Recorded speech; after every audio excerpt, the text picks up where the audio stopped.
Hello guys, a very warm welcome to your most loving biology channel Bay of Bio, and I am Sanat Kumar Das standing in front of you to teach you and to give you some knowledge about biological classification.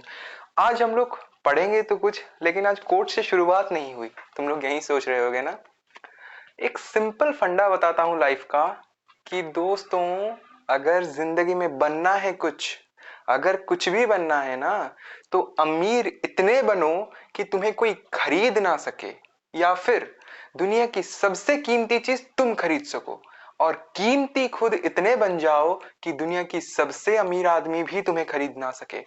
So a very warm welcome to this session of my Bay of Bio, and today we are going to learn about Kingdom Protista of biological classification, which is the chapter 2 of NCERT class 11th. Okay, so हम लोगों ने पिछले lecture में क्या cover किए थे? पिछले lecture में हम लोगों ने ऑलरेडी किंगडम मोनेरा को खत्म कर चुके हैं, जो कि था सिर्फ और सिर्फ प्रोकैरियोट्स के बारे में, और यहां से शुरुआत होती है यूकैरियोट्स की जर्नी। तो आज हम लोग शुरुआत करने वाले हैं यूकैरियोट्स ऑर्गेनिज्म के बारे में जानने के लिए। Okay, are you excited? या I am so excited to learn teach you. Okay, so kingdom protista पे एक ओवरऑली पहले हम लोग देख लेते हैं कि भाई ये फर्दर इसका डिवाइडेशन कैसे हुआ है। ठीक है, तो फर्दर डिवाइडेशन के लिए हम लोगों को देखना पड़ेगा किंगडम प्रोटिस्टा पहले कितने हिस्सों में डिवाइड हुआ है।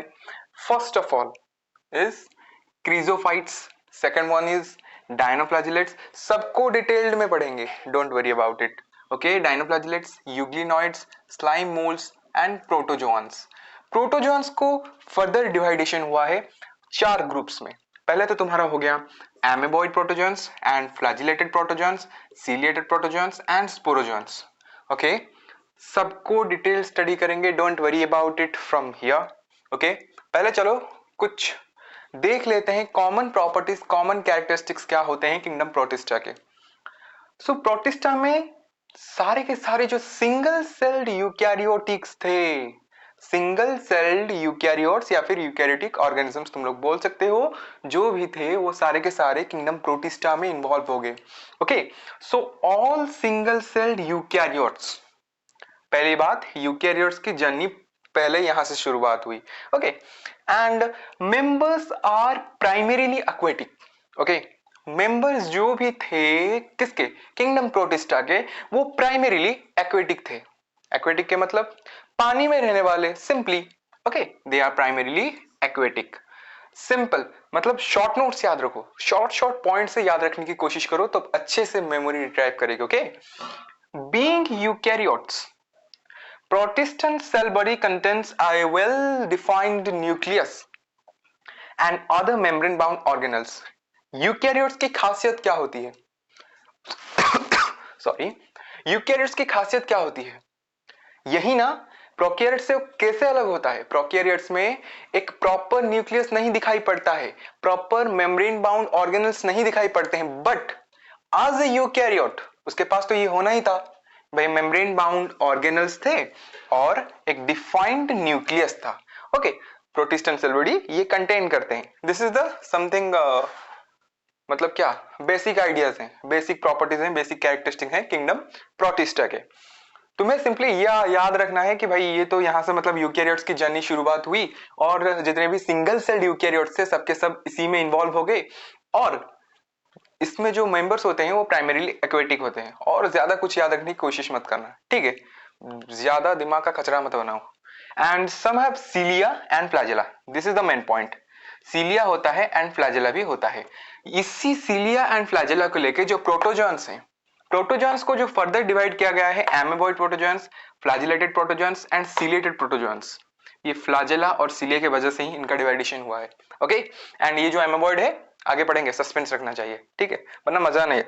ओके, और इनका रिप्रोडक्शन का जो फंडा होता है, नॉर्मली असेक्सुअली एक होता है और एक सेक्सुअली करते हैं। जो सेक्सुअली करते हैं self fusion, normally self fusion से असेक्सुअली होता है, और जो सेक्सुअली करते हैं जाइगोट फॉर्मेशन होता है। ओके, ये सारे के सारे जो रिप्रोडक्टिव फॉर्मूलाज हैं, कैसे वो रिप्रोडक्शन करते हैं, उसको भी हम लोग आगे डिटेल्ड एनालिसिस करेंगे। Okay, so wait for that. Okay, skip किए बगैर वीडियो देखो, सब समझ में आएगा, सबको लिंक अप करके पढ़ाऊंगा, ठीक है। और जहां जहां पे तुम लोगों को लगेगा कि भाई यहाँ पर डायग्राम की कमी हो गई और पिक्चर्स की कमी हो गई, so don't worry about it, एक विजुअलाइजिंग लेक्चर में लूंगा जो कि शायद वो सेशन बहुत बड़ा हो जाएगा, घंटा 1.5 घंटा का हो जाएगा शायद, 90 मिनट्स अप्रोक्सीमेटली हो जाएगा, जिसके अंदर हम लोग सिर्फ और सिर्फ बायोलॉजिकल क्लासिफिकेशन के जितने भी डायग्राम्स हो सकते हैं, जितने भी पिक्चर्स हो सकते हैं, दिखाकर तुम लोगों को एक्सप्लेन करने की कोशिश करूंगा।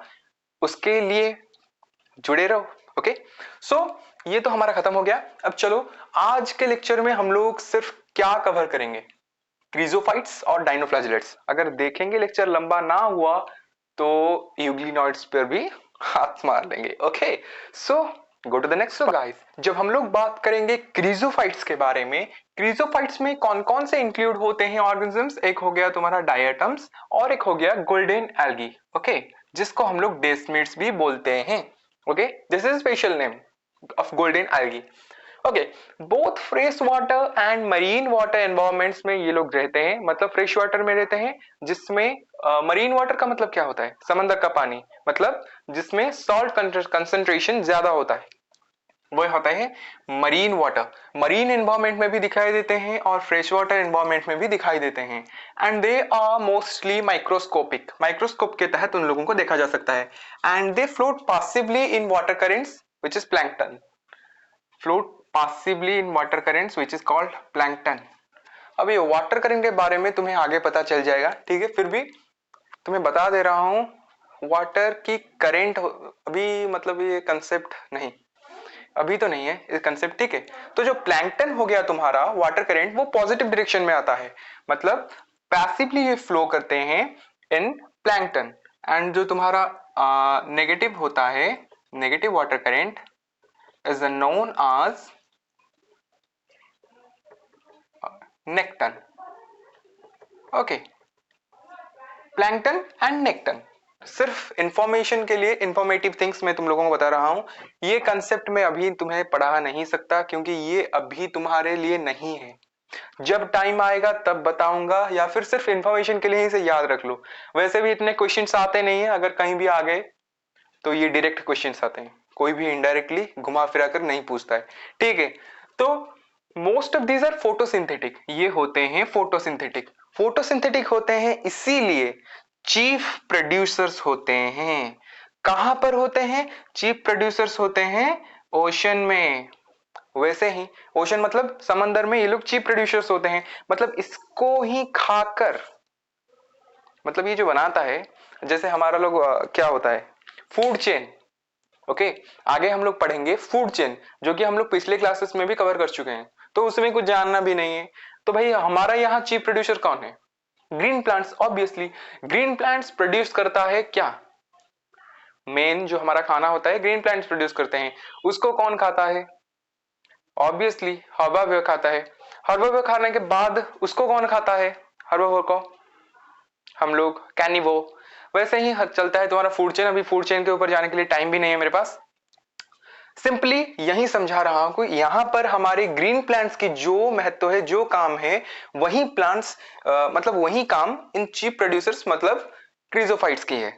कहां पर, ओशन में है, क्योंकि भाई यहाँ पर जो सॉइल पार्ट हो गया हमारा, यहाँ पर तो हमारा ग्रीन प्लांट्स हो गए, यहाँ पर क्रीजोफाइट्स की कोई जरूरत नहीं है, और वैसे भी ये मेनली एक्वेटिक होते हैं, याद रखना ये बात, ठीक है। मेनली एक्वेटिक होते हैं जो कि fresh water and marine environment में दिखाई देते हैं। एंड इन डाइएटम्स, जो बात हम लोग कर रहे थे यहाँ पर diatoms, in diatoms the cell walls form two thin overlapping cells, two thin overlapping cells मतलब क्या हो गया, ऐसे होगा। सोप केस देखे हो, साबुन केस जो बोलते हैं हम लोग, कैसे होता है, एक में साबुन रखते हैं, सपोज ये मेरा हो गया नीचे वाला, ठीक है, इसमें हम लोगों ने रख दिया, एक मिनट रुको, ये रह गया तुम्हारा साबुन, उसके ऊपर फिर एक दे देते हैं क्या देते ही नहीं, वैसे ही दो सेल बनाया जाता है इन लोगों ने, मतलब डायटम्स बनाते हैं। ये तो हो गया तुम्हारा नीचे वाला सेल और ये हो गया ऊपर वाला सेल, दोनों लग गए, क्या हो गया, वही बात किया है इसने, ओवरलैपिंग सेल्स फिट टुगेदर आज इन सोप बॉक्स। देखो यहाँ पर लिखा भी गया है, ठीक है। सोप बॉक्स को इमेजिन कर लो अभी के लिए, विजुअलाइजेशन लेक्चर में सब दिखाऊंगा, इन डिटेल्स दिखाऊंगा, wait for that. Okay, soap box की तरह होते हैं और walls embedded with silica, walls जो होते हैं सिलिका से एम्बेडेड होते हैं, for which they are indestructible. What is the meaning of indestructible? मतलब उनको तोड़ा नहीं जा सकता, उनका डिस्ट्रक्शन नहीं हो सकता। क्यों नहीं हो सकता? Because they are made with silica, normal thing. And diatoms have left behind a large amount of cellulose deposits. उनका सेलुलर किससे बना जाता है? सिलिका से, सिलिका से बनाया जाता है। And they are habitat, habitat में छोड़ते हैं, क्या छोड़ते हैं भाई? सेलुलर डिपॉजिट करते हैं। Okay, this accumulation over billions of years, मतलब बिलियंस ऑफ ईयर्स मतलब बहुत सालों के बाद जो एक्यूमुलेशन हम लोगों को मिलता है वो रेफर किया जाता है as diatomaceous earth. Okay, this is called as diatomeous earth. Okay, this is a main thing, this is important. Okay, I'm writing here, this is important, MCQ आ सकता है, direct question, डायटोमियस earth. Okay, chief producers के बात हम लोगों ने कर चुके हैं, इतने ही बात थे, कुछ और कुछ नहीं थे, सादा सीधा इंफॉर्मेशन है। और एक बात तुम्हें बता रहा हूं, इसके बाद हम लोग एनिमल किंगडम या फिर प्लांट किंगडम पर नहीं जाएंगे, हम लोगों को सीधा साइटोलॉजी पढ़ना है, ठीक है? क्योंकि सेल साइकिल एंड डिवीजन नहीं पढ़ाकर मुझे नहीं लगता है कि मैं plant kingdom and animal kingdom तुम लोगों को बहुत डिटेल में पढ़ा सकता हूँ, ठीक है? इसीलिए मुझे लगता है कि बायोलॉजिकल क्लासिफिकेशन खत्म करने के बाद हम लोग साइटोलॉजी पर जाएंगे। पहले सेल किंगडम मतलब जो सेल डिवीजन जो होता है वो हम लोग डिटेल्ड में पढ़ेंगे, उसके बाद हम लोग फिर कहां पर वापस आएंगे? Animal kingdom, plant. जैसे कि मैंने बोला था कि आज हम लोग क्रीजोफाइट्स के बाद डायनोफ्लैजिलेट्स पर जाएंगे और हो सकता है तो उसके बाद हम लोग यूग्लिनॉइड्स पर भी हाथ मारते हैं, पर मुझे लगता है कि क्रीजोफाइट्स मैंने जितना भी पढ़ा है आज के लिए इतना ही रुकने दो। कल फिर से लेक्चर अपलोड हो जाएगा, अभी तुम लोगों का मतलब लगातार लेक्चर अपलोड होता जाएगा, so don't worry about it, जल्द ही लेक्चर आ जाएगा। इसके लिए मुझे लगता है तुम्हारा जो क्रीजोफाइट्स मैंने पढ़ा है सिर्फ अभी उसी को पढ़ो। क्रीजोफाइट्स के बाद जो तुम्हारा हो गया dinoflagellates, euglenoids and slime moulds, ये तीन को मैं एक लेक्चर में लूंगा और एक लेक्चर मैं स्पेशली लूंगा तुम्हारा प्रोटोजोन्स के ऊपर, ठीक है? प्रोटोजोन्स के ऊपर एक लेक्चर हो गया और एक तुम्हारा वो तीन के ऊपर हो गए और ये एक हो गया। तीन लेक्चर में हम लोग किंगडम प्रोटिस्टा को कवर करेंगे, क्योंकि लेक्चर का लेंथ छोटा रह रहा है सिर्फ और सिर्फ तुम्हारे लिए, क्योंकि जैसे तुम्हें हेक्टिक ना हो। Okay, so this is all about this session. Reason तो पता चल गया भाई क्यों इस सेशन में हम लोगों ने डायनोफ्लैजिलेट्स को कवर नहीं किया। Okay, so this is all for today, thank you for watching this video till the end, have a good day.